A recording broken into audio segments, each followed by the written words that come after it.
మీ ఎలాంటి వ్యాపార ప్రకటనలకైనా వెంటనే మా ఛానల్ సంప్రదించండి. అందరికీ నమస్కారం. నేను శిరీష. ప్రస్తుతం మనతో పాటు ఉన్నారు ప్రముఖ ఆధ్యాత్మికవేత్త జ్యోతిష పండితులు శేషగిరిరావు గారు. గురుగారితో మాట్లాడదాం. నమస్కారం గురుగారు. గురుగారు, మే మాసంలో మకర రాశి వారికి ఎలా ఉండబోతుందంటారు? ఎలాంటి జాగ్రత్తలు తీసుకుంటే ఈ మాసం మకర రాశి వారికి ప్రశాంతంగా ఉంటుందంటారు? మకర రాశి వారికి అయితే కనుక వీరు వ్యక్తిగతంగా ఎక్కువ శాతం అయితే కనుక మంచి ఫలితాలు ఉన్నాయి. అంటే వ్యక్తిగతంగా అంటే నా ఉద్దేశం ఏంటంటే వీళ్ళు స్వయంగా చేసే వృత్తి ఉద్యోగాలు అవ్వచ్చు, వ్యాపారాలు అవ్వచ్చు, అలాంటి సంపాదనకి సంబంధించిన అభివృద్ధి. సో ఆ సంపాదనకు సంబంధించిన అభివృద్ధి విషయంలో వీరు చేసే ప్రయత్నాలు సఫలీకృతం కావటం అనేది అయితే ఉంది. కానీ ఏ విషయంలో కొంతవరకు మధ్య మధ్యలో ఇబ్బంది అనేది కానీ, సో ఎవరి వల్ల ఏదైనా సరే మధ్య మధ్యలో మనం బెంగపడాల్సిన అవసరాలు కానీ ఉంటాయి అనేది కనుక చూసుకున్నట్టయితే సంతాన పరంగానే ఇబ్బంది ఉంది. అంటే ధనుర్రాశి వారికి సంతాన పరంగా కొంత ఆనందము లేదా వాళ్ళ పరంగా ఏవైనా సరే శుభవార్తలు వినటము అనేది మనం ధనుర్రాశి విషయంలో చెప్పుకుంటే, సంతాన విషయంలో ఏవైనా సరే చిన్న చిన్న ఇబ్బందులు కానీ వారి పరంగా ఏమైనా బెంగ కానీ అసంతృప్తి కానీ ఏదైనా ఉంది అంటే మే నెలలో మకర రాశికి ఉంటుంది. ఎందుకంటే అష్టమాధిపతి ప్రస్తుతం వీళ్ళ సంతాన స్థానంలోనే మే 15వ తారీఖు దాకా సంచరించడం అనేది ఉంటుంది. సో అందుకని తర్వాత చూసుకున్నప్పటికీ కూడా మళ్ళీ సంతాన కారకుడు శుక్రుడితో కలిసి ఈయన వెళ్ళటం అనేది జరుగుతుంది. సో అందుకని ఈ నెలంతా కూడా ఎలా చూసుకున్నప్పటికీ కూడా సంతానపరమైన అంశాల్లో వీళ్ళకి ఏవో రకమైన ఇబ్బందులు తలెత్తడం అనేది ఉంటుంది. అంటే సపోజ్ ఉదాహరణకి పిల్లలకి ఏదైనా సరే గట్టిగా పెళ్లి చేసేద్దాం అనుకుంటారు అనుకుందాం ఈ మకర రాశి వాళ్ళు. వాళ్ళేమో చీటికి మాటికి ఇప్పుడే వద్దు, మాకు ఇప్పుడే వద్దు, మేము ఇంకా కొన్నాళ్ళు అయితే కానీ చేసుకోం, ఇలా ఏదో రకంగా వాయిదా వేయటం అనేది. అంటే తగిన కారణం ఉండి వాయిదా వేసుకోవటం అనేది ఒక పద్ధతి. ఏ కారణం లేకుండా అకారణంగా ఆ వివాహం పట్ల మోజు లేకపోవటం అనేది ఒక పద్ధతి. సో ఆ రకమైన ఇబ్బంది ఈ నెలలో మకర రాశి వాళ్ళు పొందటం అనేది ఎక్కువ ఉంటుంది. అందులో ఇప్పుడు మనకు వస్తున్న వాటిల్లో కూడా చాలా మంది మధ్య మధ్యలో తల్లిదండ్రులు చెప్తూనే ఉంటున్నారు, మా పిల్లలు పెళ్ళి అంటే చాలు దూరం అయిపోతున్నారు, మేము ఇంట్లో నుంచైనా వెళ్ళిపోతాం కానీ పెళ్లి మడుపు చేసుకోమంటున్నారు అని చెప్పి అప్పుడప్పుడు మనకి అలాంటి మాటలు కూడా వినిపిస్తున్నాయి. సో అలాంటి ప్రభావం ఉన్న రాశి ఈ నెల ఇప్పుడు ప్రస్తుతం మకరం. సో ఆ రకమైన బాధ ఎవరికి ఉంది అంటే ఈ ప్రస్తుతం ఉన్న గోచారంలో మకర రాశి వాళ్ళకి కనపడుతుంది. సో వాళ్ళ కోసం మనం ఎంత తాపత్రయపడినా అందుకు తగినంత అవకాశం ఇవ్వకపోవటం అనేది వేరుకుంది. తర్వాత ఇదే సందర్భంలో ఒక్కోసారి మనకి సంతాన పరంగా కూడా ఉన్నట్టుండి వాళ్ళకి ఏమైనా సరే అనారోగ్యాలు చేయటం.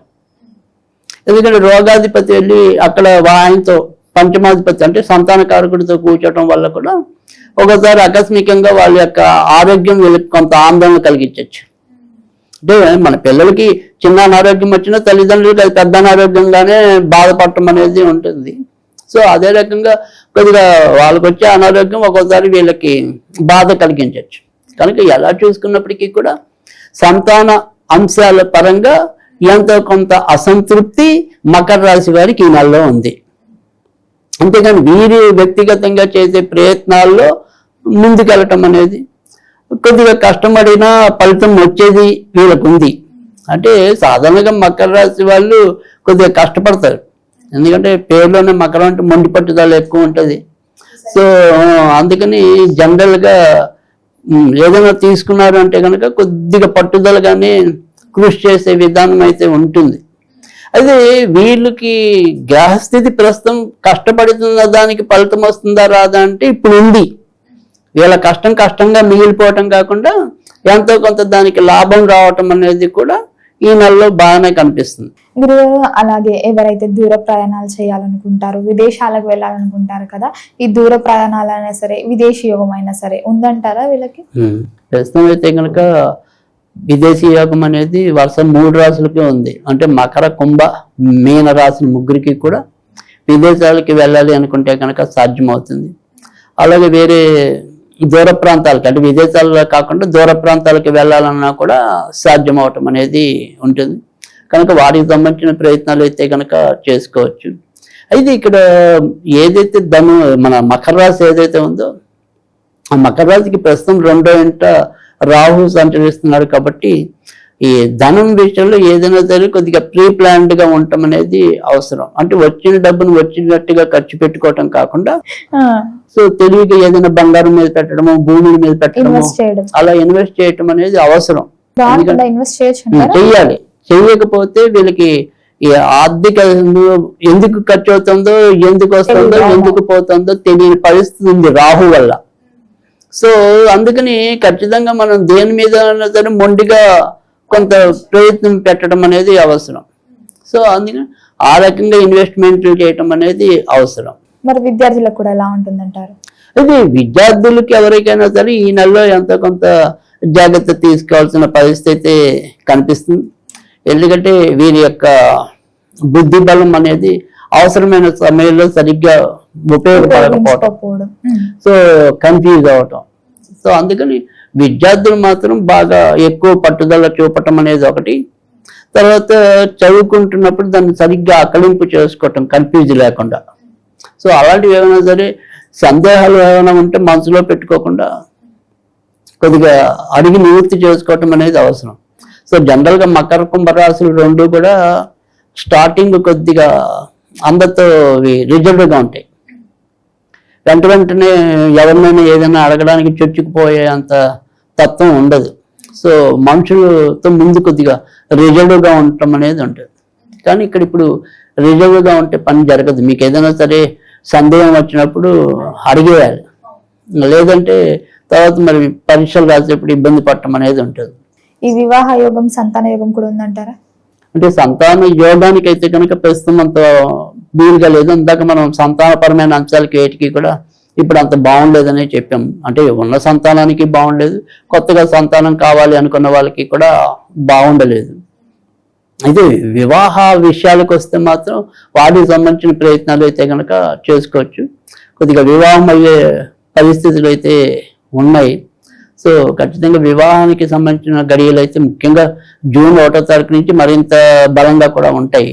అధిక జ్యేష్ఠ మాసం తర్వాత ఖచ్చితంగా అదిగాక మనకి జూన్ 1 నుంచి గురుడు 7వ స్థానంలోకి రావటం అనేది ఉంటుంది.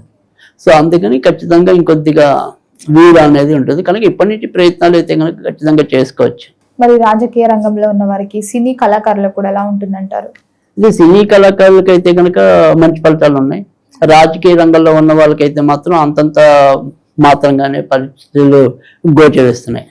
సో సినిమా పరిశ్రమలో ఉన్న వాళ్ళకి ఇబ్బంది ఏం లేదు. ముఖ్యంగా ఇటు ఏమంటాం నటనా రంగంలో ఉన్న వాళ్ళకి కూడా మంచి జరిగే పరిస్థితి ఉంది. తర్వాత వచ్చేప్పటికి కెమెరామెన్స్కి మంచి ఎదుగుదల కనిపిస్తుంది. తర్వాత స్వతంత్ర వృత్తుల్లో కూడా క్రిమినల్ లాయర్స్కి చాలా బాగా ఎక్కువ ఉపయోగపడటం అనేది ఉంది. తర్వాత ఈ అంటే న్యాయవాద వృత్తిలో వాళ్ళకి ఎక్కువ బాగుంది. మెకానికల్ ఇంజనీరింగ్కి మళ్ళీ చాలా ఎక్కువ బాగుంది ఈ నెల. గురుగారు, మొత్తం ఇది మాసం అంతా మకర రాశుల వాళ్ళందరికీ బాగుండాలంటే ఏ దైవారాధన బాగుంటుంది అంటారు? ఎలాంటి స్విచ్ వర్డ్స్ కూడా యూజ్ చేయొచ్చు? రైట్, ఖచ్చితంగా వీలైతే కనుక కాలభైరవ అష్టకం అనేది నిత్యం చదువుకుంటే మంచిది. లేదా అసలు కాలభైరవ ఆరాధన అనేది చాలా మేలు చేయటం అనేది ఉంటుంది. సో అందుకని కాలభైరవ అష్టకం అనేది అందరికీ తేలిగ్గానే వస్తుంది. దేవరాజ సేవమాన పావనాజ పంకజం అని చెప్పి అది కొద్దిగా తేలిగ్గానే ఉంటుంది. అది నిత్యం చదువుకోగలగటం అనేది ఒకటి. లేదు మనకి అంటే కాలభైరవ గుళ్ళు ఏంటంటే అందరికి అన్ని చోట్ల లభ్యం అవ్వవు. సో అలా అందుకని ఒకవేళ ఉన్న వాళ్ళు అయితే కనుక శనివారం కాలభైరవుని దర్శించుకున్నట్టయితే కనుక చాలా మంచి జరుగుతుంది. సో అదొక పద్ధతి. లేదు ఇంకా ఏదైనా సరే సిచ్యువరుడిగానే మనం చదువుకోవాలి అనుకుంటే కనుక రాక్ వుడ్ అనేది చదివితే కనుక ఖచ్చితంగా మంచి జరగటం అనేది అయితే ఉంటుంది. గురుగారు, మొత్తం మీద మే మాసంలో మకర రాశి వారికి ఎలా ఉంది, ఎలాంటి జాగ్రత్తలు తీసుకోవాలో తెలియజేసినందుకు ధన్యవాదాలు.